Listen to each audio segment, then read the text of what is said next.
एक माणूस पकडला गेला 31/3/2024 रोजी आणि त्याच्याकडे 54 लाख रुपयाचं ड्रग्स हेरोईन त्याच्याकडे मिळालं। आणि म्हणून हा कुणाचा एखाद्या सरकारचं फक्त काम नाही किंवा अपयश नाही, हे आपल्या सगळ्यांचं अपयश आहे। आपण इथे जे कायदे मंडळात बसलो त्यांचं सुद्धा अपयश आहे, माझं सुद्धा असण्याची शक्यता आहे। पण आता एका राज्याने केवळ ड्रग्जवर कारवाई करून चालणार नाही। मुळातच असं लक्षात येत आहे की डार्क नेटच्या थ्रू याची विक्री करणं किंवा कुरिअरच्या थ्रू अशा प्रकारे याची विक्री करणं, आता इतक्या वेगवेगळ्या मार्केट प्लेस तयार झाले आहेत।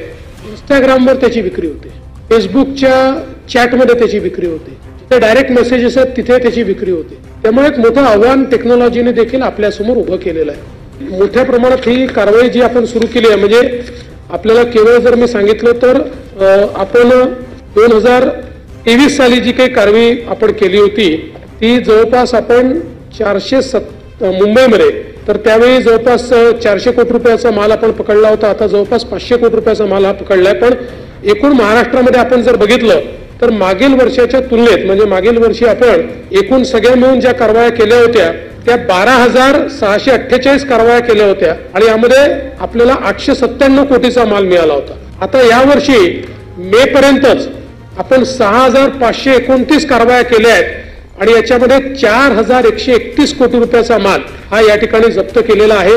सगळ्या युनिट्सला सांगितलेलं आहे की हे आता प्राईम रिस्पॉन्सिबिलिटी तुमची आहे।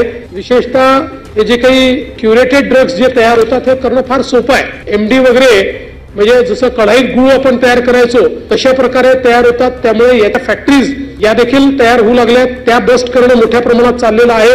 आपल्याला माहिती आहे की मागच्या काळामध्ये आपण ज्यावेळी आपल्या पुणे जिल्ह्यातली एक फॅक्टरी ती शोधून काढली आणि त्याच्या फॉरवर्ड लिंकेज मध्ये गेलो, लगेच आपण दिल्लीला कारवाई केली। तिथल्या कारवाईचा फायदा असा झाला की त्यातनं इंटरनॅशनल रॅकेट बाहेर निघालं आणि आपल्या देशातनं परदेशामध्ये हे बनवून जे आपल्याकडनं फूड एक्सपोर्ट होतो वेगवेगळ्या प्रकारचा, त्याच्या डब्यांमध्ये अर्धा फूड आणि अर्धे ड्रग्स असं एक्सपोर्ट होत होतं। कित्येक खेपा गेला होत्या, तर त्या देखील आता आपण शोधून काढलेल्या आहेत।